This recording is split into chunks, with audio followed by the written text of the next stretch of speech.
Hi everyone, I'm Yoshi Pradhan and this is my first video on my YouTube channel. Today I'm going to discuss a paper about geology that was recommended by one of our managers. Now you might be thinking, what is a reservoir engineer going to do in talking about geology? Is this person even qualified to talk about this paper? Or for those of you that are outside of the oil and gas industry, what's the difference between reservoir engineering and geology?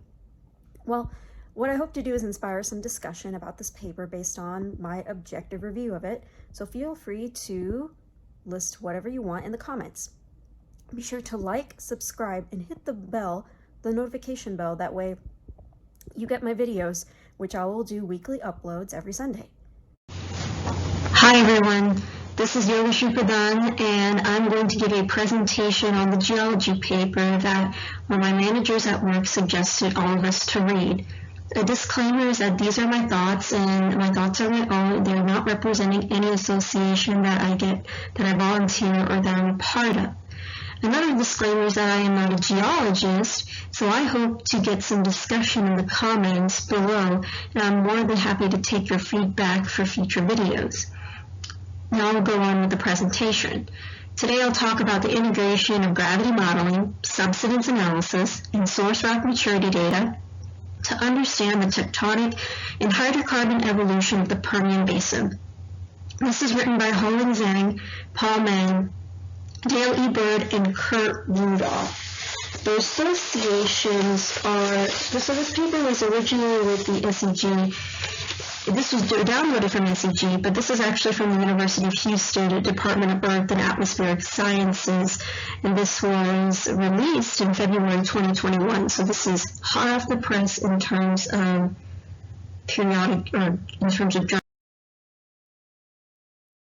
So the objective of the study is to better understand the structural and depositional responses of the Permian Basin and to the potentially combined effects of the Marathon-Ouachita orogeny and the ARM orogeny, or the ancestral Rocky Mountain orogeny, by integrating subsidence theory, basin structure, and underlying crustal structure. I wanted to define some terms before I go on with the presentation. What exactly is the Marathon-Ouachita orogeny? It's a diachronous or different geologic period of times, late Paleozoic collision that comes from the south central United States to West Texas and New Mexico into northern Mexico along the Schutragen between Gondwana and Laurentia. So this is demonstrated in figure 1A, where you have Gondwana, that's northwestern South America, and then you have Laurentia, that's southwestern North America, this plate. So the ARM, or the ancestral Rocky Mountain, this is the Marathon-Ouachita orogeny, was the main driver for thick skin deformation forming part of the ARM. So there's contractural deformation and intricate faulting that controlled the formation of the two Paleozoic subbasins in the Permian Basin and the Midland and Delaware basins. So those are how those two basins were formed. I'll talk about another term, which was a part of the objective. So this is the Abilene Gravity Minimum, or the AGM. It's a 650-meter long northeast trending negative gravity anomaly that extends across the northern Permian Basin, and it represents a highly elongated batholith, or an igneous intrusion, part of the mountain of the early Mesoproterozoic age. The tectonic origin of the AGM is not well understood according to the paper. So I wanted to show you this figure 1B, which I already showed in the previous slide.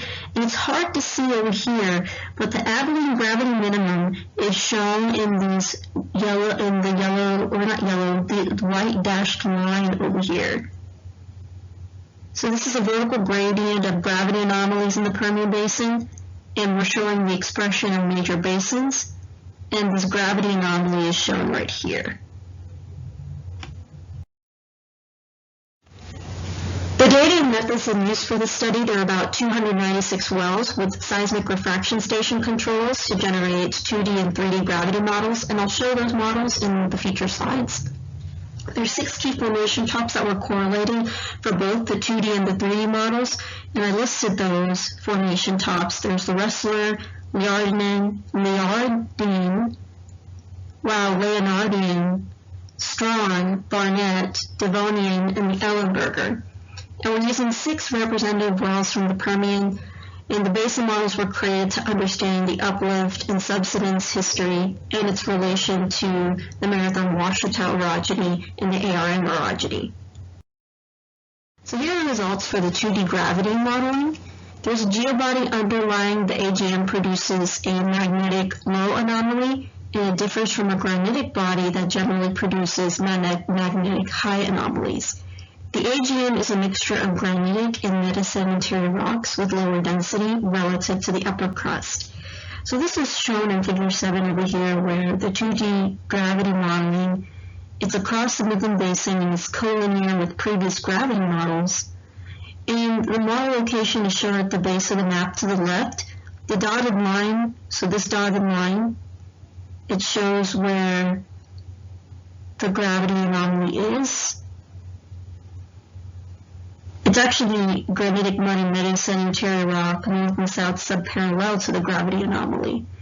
And then there's a single refraction station that's shown as an inverted broad triangle on the base map, and that was projected onto a plane to constrain the model.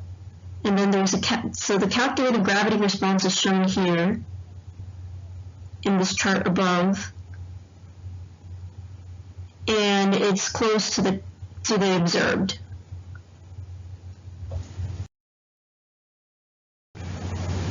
And the presence of the intrusive mace-fed body in the southern Delaware Basin is inferred from its distinctive magnetic amplitude. The total crustal thickness across this area is thicker than the Midland Basin, and it ranges from 37 to 39 kilometers.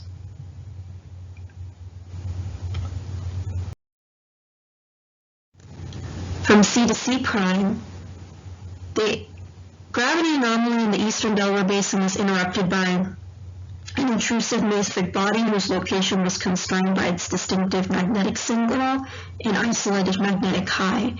The depth of the Mohorovic discontinuity and the depth to the top of the lower crust is shallower in the central basin platform, as the likely result of less sedimentary overburden and the absence of the mixture of granitic and metasedimentary rocks in the upper crust. The total crust thickness is at least 32 kilometers along the model beneath the central basin platform, so it's similar to the previous two models. The Moho discontinuity is relatively deeper and beneath the center of the Abilene gravity anomaly. Here are some 3D gravity modeling results. The density values vary greatly throughout the study region from the top of the Devonian to the top of the Strahd because of lithologic differences between the two sub-basins and the platform.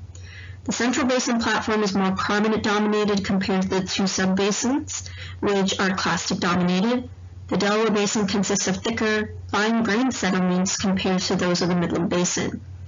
And their density values become more uniform between the top of the Leonardian and the top of the Russell and show a higher value of the platform and lower values within the two sub-basins. So in this figure 10, these are density grids used for gravity modeling. The first one talks about the average density of the top of the Ellenberger into the basement. And then the density values range from about 2.83 to 2.78 grams per cubic centimeter. The average density between the top of the Devonian formation and the top of the Ellenberger is right here in figure 10b. So density values vary from the 2.77 to 2.61. And this figure C is the average density between the top of the Barnett and top of the Devonian. Figure D is the average density between the top of the Strong and the top of the Barnett. Figure E is the average density between top of the Lower Permian and top of the Rustler. And figure F is top of the Rustler to top of the Lower Permian. And the black dots in all of these figures represent the well control. So figure 11 is a summary of structural inputs used for gravity modeling.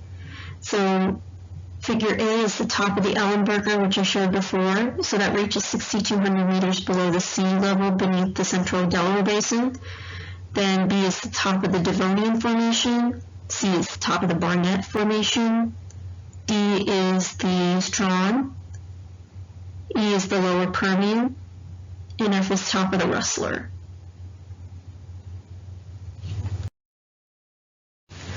So here are some modeling results and implications for finding the sweet spots, one would say, in hydrocarbon exploration.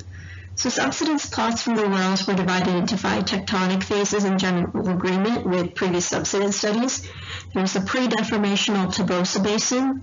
The main deformational and subsidence phase extended from the early Pennsylvanian to the end of the Permian. There's the post-deformational low subsidence phase in the Triassic with deposition within interval of non-marine red beds. There's the stable platform phase extended from the Jurassic to the Eocene with significant deposition occurring only in the Cretaceous, and that's represented by shallow marine carbonates and subsidiary clastic rocks. And then there's a basin exhumation or tilting phase from the late Eocene to the present and is related to the Trans-Pecos volcanism, and that's followed by the Neogen Basin and the range extension to the west. So this event tilted to the western area of the Delaware Basin, the Diablo Platform, and the Northwest Shelf to the east, with accompanying erosion with much of the Ochoan and Guadalupe strata in the area. So subsidence history curves show that there's a marked increase in the rate that occurred during the early Pennsylvanian as the region entered its main deformational phase and the period of maximum subsidence. The subsidence reached its maximum rate during the middle Permian. During the post-deformational phase in the Triassic, the Permian underwent minor subsidence at a rate of 0 to 2 meters per million of year. And the subsidence decreased abruptly during the Triassic and remained stable during the stable platform phase. And after the post-Paleozoic stabilization of the region, subsidence was only punctuated by the uplift during the late Cretaceous Eocene, Laramide orogeny, and later during the Miocene to recent basin and range extensional events. So here's the stratigraphy of units deposited during those 5 tectonic events that I mentioned about before. So the lithologic components, they vary laterally between the Central Basin platform and the flanking Delaware and Midland Basin during the main deformational phase of the early Pennsylvanian to the late Permian. The Central Basin platform is a late Paleozoic carbonate platform, and it's dominated by limestone and dolomite. The main sediment packages of the Delaware Basin are composed of fine-grained mudstone with interbedded sandstone, whereas the sediment packages in the Midland Basin are more limestone and sandstone with minor shale. So these packages are bounded by a high-angle thrust faults active during the periods of the maximum thrusting that's occurring in the Pennsylvanian, and especially during the Wolfcampian time.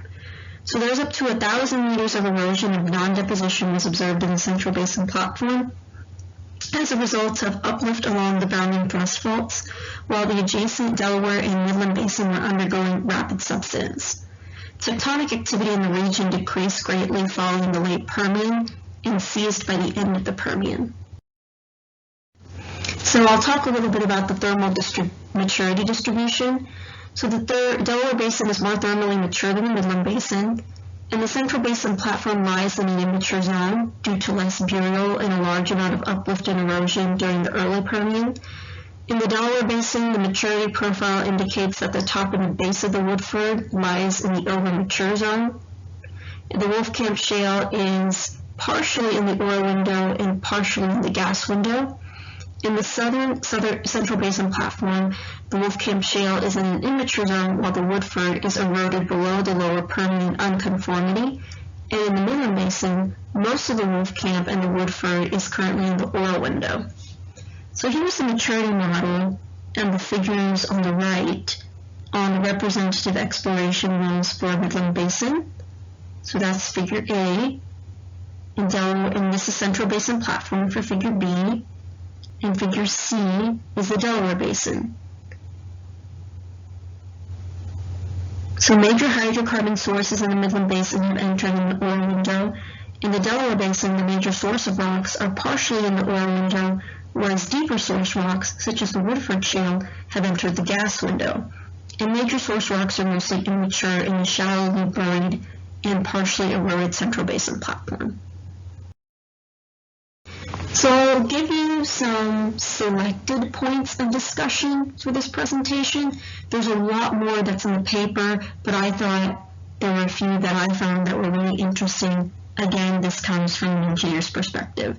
So this is reconciling the contrasting views on the regional tectonic controls of the Permian Basin subsidence. A later generation of geoscientists recognized that there are many far-field structural effects in the Northern American Craton. So these Paleozoic structures were attributed to a single or slightly varying north-south Ouachita Marathon Sonora stress field that reactivated and inverted the intracratonic features of the ancestral Rocky Mountain and areas as distant as the upper Midwest that included the Precambrian rifts and older orogenic belts. There's strike-slip faulting that was a common mode of reactivation that included Precambrian faults, rifts, and suture zones. Then there's a more recent revision in the far-field late Paleozoic deformational effects and the orientation of the north-south basin uplifts that comprise the widespread ARM orogenic event that is oriented at right angles to the compression direction of the Ouachita Marathon Sonoran orogeny and are better explained by uniform northeast-directed compression related to orogenic shortening events along the Pacific margin of North America. So this is a more recent revision of the early ideas of the Ouachita Marathon orogeny. So therefore, the northwest or north-directed shortening related to this event was less significant. It's a soft orogeny in comparison to harder northeast-directed Pacific orogeny. So there's a concept that can help reconcile the differing views of structural controls, and that's from contiguous versus a foreland basin, or broken foreland basin. For contiguous foreland basins, they're formed adjacent to a full thrust belt and result from the accommodation space created by a flexural response of the crust to the topographic load of the fold and thrust belts, such as the Arkoma Basin and the Fort Worth Basin. So this leads to a familiar suite of contiguous foreland basin depot zones. The contiguous foreland basins in the northern Andes form a retro-arc position adjacent to areas of steeper subduction and extensional type arcs. For broken foreland basin, they're formed in areas of flat subduction and compressional type arcs where retro-arc convergence is accommodated along reactivated high-angle structures in the basement. And an uplift along these reactivated basement structures is disparate in space and time and create ranges and basins that are limited to their long strike length and occur far inboard and remote from the main topographic and deformation front from the erosion. They tend to be isolated and restricted from one another and are quite different in appearance from the more familiar and much larger contiguous foreland basins. So this is a Permian Basin as a broken foreland basin. The main depot center is oriented at right angles to the marathon thrust, front orientation. This unusual orientation is related to the reactivation of a Precambrian lift that's formed at approximately 1100 million years and later reactivated during the marathon orogeny to the formation of the ancestral Rocky Mountain. These north-south rift trends are not easily mapped on the potential field data because the Permian Basin is cross-cut by east or northeast trending the Abilene gravity anomaly, and the gravity changes along the boundaries among the AGM Central Basin platform and their flanking two basins. So these were documented, the rapid gravity changes. So this is the basement structure effect on the thermal maturity of source rocks. So there's a dry gas window that has the highest thermal maturity and that correlates with the thicker depot centers of the Delaware Basin.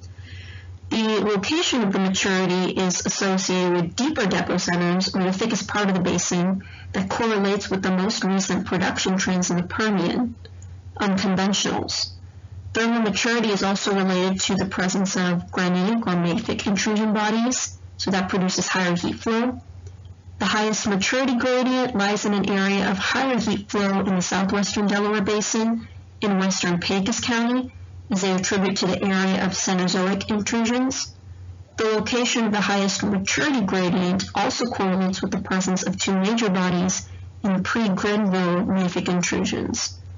The production information from what was previously known as drilling info, now it's in Barris, It shows that from December 2019 to February of last year, new wells started to produce in a concentrated area in the northwestern Delaware Basin that correlates with the areas of more mature basement depositors. And although reservoir characteristics are the primary driver, the paper speculates that their thicker sediments and high thermal maturity contributed to the sweet spot in the recent oil production, particularly for the Delaware Basin. So the conclusions were peppered into the presentation, and those were the main takeaways that came from the paper. I know the paper was a doozy to read, I can guarantee you that, and it took me a couple reads for me to give you some salient points. But hopefully this gives you some insight into the paper, and you guys can check out the paper for yourself. You can also follow me on Instagram, or you can connect with me on LinkedIn, on Twitter, and on Facebook. Those are all my social media accounts that you can connect me with, and I'm pretty consistent with those handles. Thanks so much, and again, please comment below for feedback on this video or for any papers you'd like for me to cover or you'd like for me to check out. I really thank you guys for your time in this video, for looking at this presentation, and I hope to see you next time.